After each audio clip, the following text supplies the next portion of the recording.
चाकू की नोक पर हिंदू युवती का कराया धर्म परिवर्तन, फेसबुक पर हुई थी जान पहचान। दरअसल आपको बता दें कि थाना मझोला निवासी प्रार्थनी, जिसकी जान पहचान फेसबुक के जरिए आबिद उर्फ रेहान नाम के युवक जो कि रामपुर का निवासी है उससे हुई थी।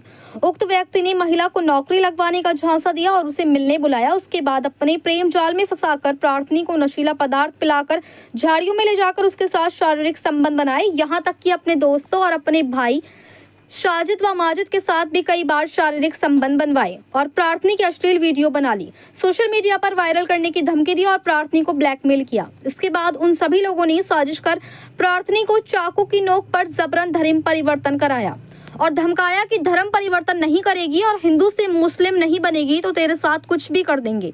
प्रार्थनी की गर्दन पर चाकू रखकर उक्त आबिद उर्फ रेहान के साथ निकाह कर दिया। आरोप यहाँ तक है कि महिला का नाम भी बदल दिया गया और धर्म परिवर्तन कराने के लिए जबरदस्ती मीट भी खिलाया गया और युवती से जबरन कलमा पढ़वाया गया और पूरे इस्लामिक तरीके से मेहर भी रखी गई, कलमा भी पढ़वाया गया और महिला से जबरन 3 बार कबूल है कहलवा कर उसका निकाह उक्त आबिद उर्फ रेहान के साथ कर दिया और प्रार्थनी को धमकाया कि तू कहीं गई तो हम तुझे जान से मार देंगे और बड़े बड़े अधिकारियों में हमारी जान पहचान है। और अब उक्त लोग प्रार्थनी को जान से मारने की फिराक में हैं और उक्त आबिद उर्फ रेहान का मामा कहता है कि मैं पैसे देकर सब निपटवा दूंगा। उक्त लोग प्रार्थनी पर फैसले का भी दबाव बना रहे हैं। प्रार्थनी का ये भी आरोप है कि उसने इस विषय में महिला थाने में प्रार्थना पत्र दिया, लेकिन उसके बावजूद काशीराम चौकी वाले लगातार महिला को प्रताड़ित कर रहे हैं, जबकि काशीराम चौकी से कोई लेना देना नहीं है। प्रार्थनी ने जो भी प्रार्थना पत्र दिया है वह महिला थाने में दिया है। महिला का ये भी आरोप है कि काशीराम चौकी से रात के 12:30 बजे तक महिला के पास फोन आते हैं और उसे चौकी बुलाया जाता है। तो आखिर सवाल उठता है कि महिला को इतनी रात में चौकी पर क्यों बुलाया गया और आखिर क्यों पुलिस वाले बार बार कॉल करके महिला को परेशान कर रहे हैं। प्रार्थनी का अब यह कहना है कि वह हिंदू है और हिंदू ही रहेगी। उसका जबरदस्ती धर्म परिवर्तन कराया गया है, लेकिन वह हिंदू धर्म नहीं छोड़ना चाहती। मुरादाबाद से परवेज अंसारी की रिपोर्ट। जी मैम, क्या हुआ था आपके साथ, बताएंगे? मेरे जो ना मतलब कि एक लड़का फेसबुक द्वारा मिला था, उससे फेसबुक पे बात हुई थी। उसके बाद उसने ना मुझसे काम का झांसा दिया कि मतलब मैं कहीं काम दिलवा दूंगा तो मैं कहीं पे, ठीक है। और वह मतलब इनने मुझे फ़ोन कर मैसेंजर पे फ़ोन करके बुलाया था, तो मैं गई थी। तो उसने ना मेरे साथ मतलब कि पूरे रामपुर और पूरे उसमें सुहार में घुमाया, ठीक है। वहाँ पे उन्होंने जो है मेरे साथ नशे मतलब कि नशे की कोई चीज़ दे के उन्होंने जो झाड़ी वाड़ी है मतलब उधर सुहार की तरफ उन्होंने जो है मेरे साथ गलत काम भी करा, ठीक है। इनके भैया थे 2 आबिद रेहान के, ये मोमडन है, मैं हिंदू हूँ। इन्होंने मेरे साथ बदतमीज़ी करी। सारे काम करने के बाद ये मुझे घर छोड़ के गए, ठीक है। घर छोड़ के गए थे। उसके बाद में इन्होंने जाना कि मुझे धमकी दी, बोले किसी को भी कुछ बताऊंगी तो तुम्हारे साथ ये गलत है, मतलब कि तुम्हें जान से मार देंगे, ये कुछ ऐसा कर देंगे। वीडियो बना ली इन्होंने मेरी। वीडियो बनाने के बाद मुझसे कहते हैं कि कोई किसी को कोई खबर करने की ज़रूरत नहीं है। तो अब ये मुझे ले आने के लिए भी कह रहे हैं और अपने मामा से ब्लैकमेल मतलब कि मामा से कह रहे हैं कि बोले इस लड़की को हाँ को लिया गाज़ियाबाद मतलब कि दिल्ली और वहाँ। तो मैंने मना कर दी और घर वाले कह रहे हैं कि रामपुर लिया। इसे किसी सूरत से लिया, इसे जो है एक बार लिया आएगा तो इसे हम जान से मार देंगे, कोई खबर भी ना करेगा। मामा कह रहे हैं कि पैसों से देखें मैं कल करवा लूँगा, मैं निपटा दूँगा सब। उसके बाद इन्होंने अपने भैया से, 2 भैया हैं आबिद और वो सईद कुछ ऐसे नाम है, और 2-3 भाई हैं, ये बड़े हैं आबिद रेहान। इन्होंने मेरे साथ ज़बरदस्ती करके निकाह मतलब कि मेरे उस पर वो रखी था इन्होंने चाकू, बड़ा वाला चाकू। तो इन्होंने मुझे धमकी दी थी, बोले कि मतलब शादी निकाह ना करेगी ना, जब हमारे धर्म में ना आएगी तो हम तो ये ऐसा कर देंगे वैसा कर देंगे। जब मैं ये डर की वजह से इनका कहना मानना पड़ा और ये लेके गए थे मुझे निकाह कराने के लिए। मैंने मना भी करी थी, ये नहीं माने। उसके बाद ही इनके घर वाले, इनके पापा का, इनके भैया का फ़ोन आने लगा, धमकाने लगे मुझे। बोले हम तो ये जान से मार देंगे, ऐसा कर देंगे तेरे साथ में, तो उन्हें फैसला ना करा दो, समझौता ना करा दो। बोले तो ये जितने पैसे चाहिए वो बता दे। मैंने मना कर रही हूँ कि मुझे कोई फैसला वैसला ना चाहिए, जब तुमने मेरे साथ ऐसा कराया तो तुम्हें सजा दिलवा के रहूँगी। अब ये काशीराम चौकी मतलब कि मेरे घर आए थे आबिद रेहान, इनके घर वाले भी आए थे। अब ये जो है फैसले समझौते के बारे में वो कर रहे हैं, ठीक है। मैंने मना कर दी। अब जो काशीराम चौकी वाले मेरे को परेशान कर रहे हैं और कल से लड़के को बंद कर रखा है बिना नोटिस के, बिना उसके। मैंने महिला थाने में एप्लीकेशन दी थी और मेरा कोर्ट में मुकदमा चल गया है। और ये लोग ना मुझसे ये कह रहे हैं कि मतलब 50-60 हज़ार रुपये ले लो, 2-2.5 लाख रुपये ले लो और हम इसे लड़के को छोड़ देंगे, तुम्हें भी छोड़ देंगे। कौन मांग रहा है 50-60 हज़ार? काशीराम चौकी वाले। अच्छा, कितनी कॉल करी चौकी इंचार्ज ने कि सिपाही में मार के? 2 तो दरोगा जी थे और 2 सिपाही थे, उन्होंने मुझे कॉल करी थी। उनका नाम तो मुझे नहीं पता। मैं थोड़ी डरी हुई घबराहट भी थी क्योंकि वो उल्टी सीधी बातें कर रहे थे, गंदी संदी बातें भी कर रहे थे मुझसे। तो मैं जो है उनसे कोई बात नहीं करी मैंने। वो मैं घर आए थे तो घर भी धमका रहे थे मुझसे, बोले कि हम जो है तुम्हारा वो करवा देंगे, तुम जो है इतने पैसे कह दो उस लड़के से। और लड़का भी देने को तैयार है, इनकी सबकी चाल थी। मुझे इन्होंने बुलाया और मेरे साथ उल्टी सीधी बातें भी करी, मुझसे 2.5 लाख की बात करी, 50,000 की बात करी, 60,000 की बात करी और इतनी गंदी संदी गाली दे रहे थे, ये बहुत गंदी संदी। कौन दे रहे थे मतलब ये गाली को? कौन? काशीराम चौकी वाले। अच्छा अच्छा, सिपाही के मतलब जो कॉल आई थी आपको रात के टाइम पर आई थी, दिन में आई थी? रात में आई थी 12:30 बजे। क्या कह रहे थे रात के 12:30 बजे? लड़के से कॉल कराई थी, आविद रिहान से, रामपुर वाले लड़के से। तो इन्होंने ये कही थी उससे, बोले तू अपनी इसे बुला ले, बुलाने के बाद हम तो ये छोड़ देंगे। और जब मैंने उससे मना करी, लड़के से कॉल करवाई, तो मैंने लड़के से कही मैं नहीं आ रही, ये बताओ ये कौन सा टाइम है चौकी वालों को बुलाने का? ये कोई टाइम है? मैं नहीं आ सकती। जैसे भी आती, जब उन्हें छोड़ना होता वो जब ही छोड़ते, मैं क्यों आऊँ? और ये कोई फैसला नहीं करना, मुझे कोई वो नहीं करना। एप्लीकेशन चौकी वगैरह पे दी? मैंने महिला थाने में दी थी। थाना मझोले पे क्या चौकी पे तो नहीं दी? ना, मैंने मंजुला थाने में नहीं दी थी, ना मैंने काशीराम चौकी में दी, मैंने कहीं नहीं दी। और वो मुझे ब्लैकमेल कर रहे हैं, टॉर्चर कर रहे हैं। अच्छा, तुमने धर्म परिवर्तन कर लिया कि नहीं करा अभी? इन्होंने ज़बरदस्ती करवाया था मुझसे, मैंने मना भी करी थी कि मैं नहीं करूँगी।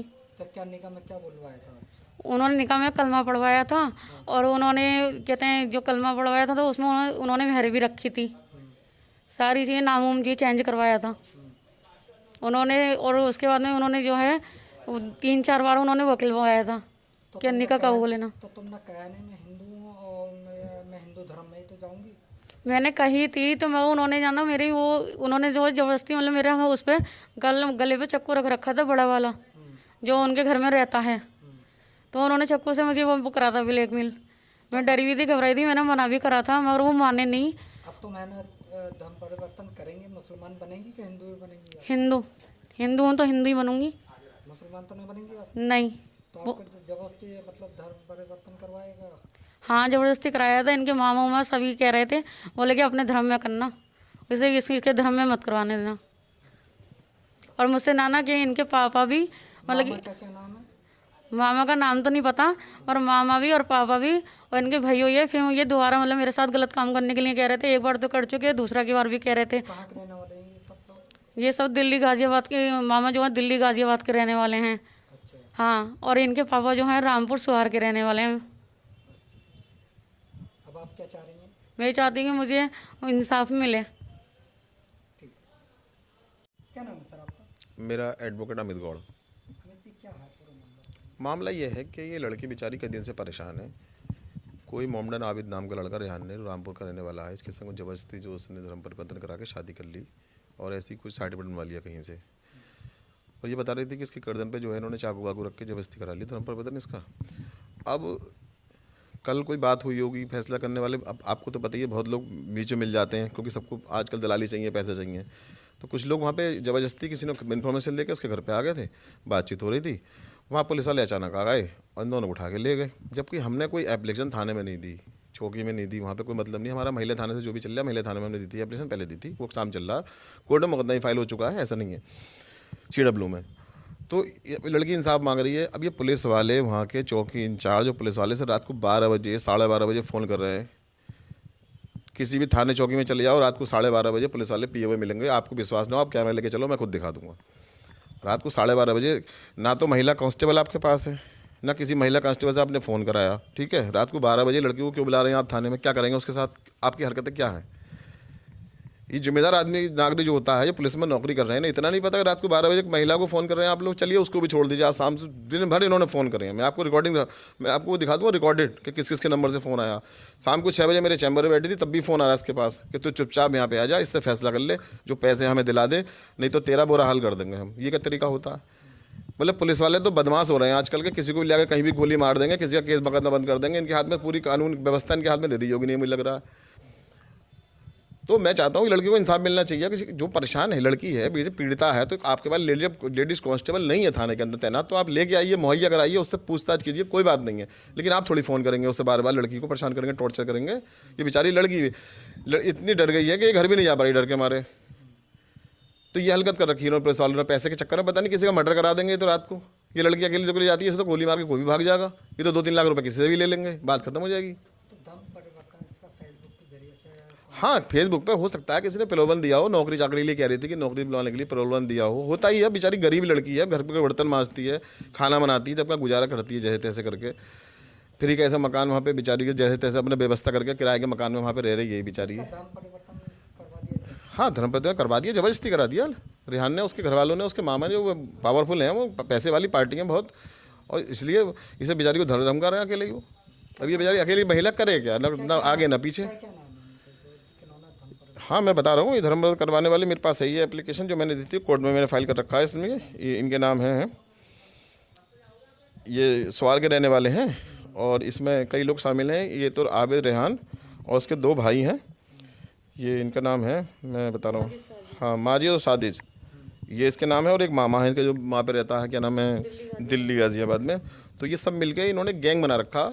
इनके लिए विदेश से फंडिंग भी होती है, और ये मुरादाबाद में भी काफ़ी लोग इनसे मिले हुए हैं। इनका पूरा गैंग है। ये लड़कियों को, हिंदुओं की भड़काते हैं, उन्हें प्रलोभन देते हैं नौकरी चाकरी का, उसके बाद ले आके गलत काम करते हैं, फिर वीडियो बनाते हैं, फिर उन्हें ब्लैकमेल करते हैं, और ब्लैकमेल करने के बाद उनसे उल्टे सीधे काम कराते हैं, और ये जाके बेच भी देते हैं कोठों वगैरह पे इन्हें लड़कियों को। केरला लेके भी जाने के बताओ, ये केरला लड़की केरला लेके क्या करेंगे, केरला लेके क्या करेंगे, नौकरी दिलवाएंगे या कोई उल्टा सीधा काम कराएंगे इससे? मैंने इनसे कहा था, मैंने कि ये कहीं ना कहीं ये मान के चले हैं ये इसका धर्म परिवर्तन करवाने के बाद भी कहीं के कोई हाँ, इनकी बेचने की पूरी, ये तो बिल्कुल यहाँ से ले जाते, केरल ले जाते, कहीं ले जाते, दिल्ली ले जाते। उसके बाद ये जो वहाँ पे उल्टे सीधे काम होते हैं, रेड लाइट पे काम होते हैं, वहाँ पे ये काम करवाते, पैसे की दलाली खाते, मौज लेते। इसमें पुलिस वाले भी शामिल हैं, ऐसा नहीं है कि नहीं है, ये तो पहले हैं। कहीं भी कोई भी तस्करी होती है, चोरी होती है, सब पता होता है पुलिस वालों को कहाँ पे हो रही है, मगर ये लोग कमीशन खा के बैठ जाते हैं। ऐसा अब भी हो रहा है इसके साथ में। ये तो पैसे ले ले गए। जैसे कि बता रही है, मैं निकाह में पढ़वाया और कुरान मतलब कुरान और नमाज भी पढ़वाई गई कलमा। हाँ, बिल्कुल। इसे धर्म परिवर्तन कराने के बाद ये तो गऊ का मांस तक खिलाया इन्होंने, जबरदस्ती, बंदूक की नोक पे। उसका गोश्त खिलाया था गाय का। बताओ, जबरदस्ती इसकी कन्नपट्टी पे तमंचा रखा इन्होंने, लो चाकू रखा, उससे बोले इसे गऊ को मांस को खा। पहले कलमा पढ़वाया, धर्म परिवर्तन कराया, उसको गऊ को मांस खिलाया गया। वो तो ये क्या तरीका है? कोई कहने वाला नहीं है, सुनेगा कौन? पुलिस वाले। पुलिस वाले तो खुद पैसे खाते हैं, सबको पता है कि चौकी थानों में क्या चल रहा है आजकल। बिना पैसे दो कोई भी काम करा लो, उल्टे का सीधा करा लो, सीधे का उल्टे करा लो। अब आपने केस कोर्ट में कर दिया? मैं कोर्ट में फाइल कर दिया है मैंने, CW में कोर्ट में फाइल करा है। अब जो भी होगा देख लेंगे, जब न्याय मिलेगा तो हम अदालत मिल से चाहते हैं हम तो। चौकी थाने पर न्याय आज तक मिले ही नहीं किसी को। चक्कर काट करके इस बेचारी की चक्कर काट तो रही, कल सही है। 2-2.5 साल से पहले 2-2.5 साल एक लड़का और ब्लैकमेल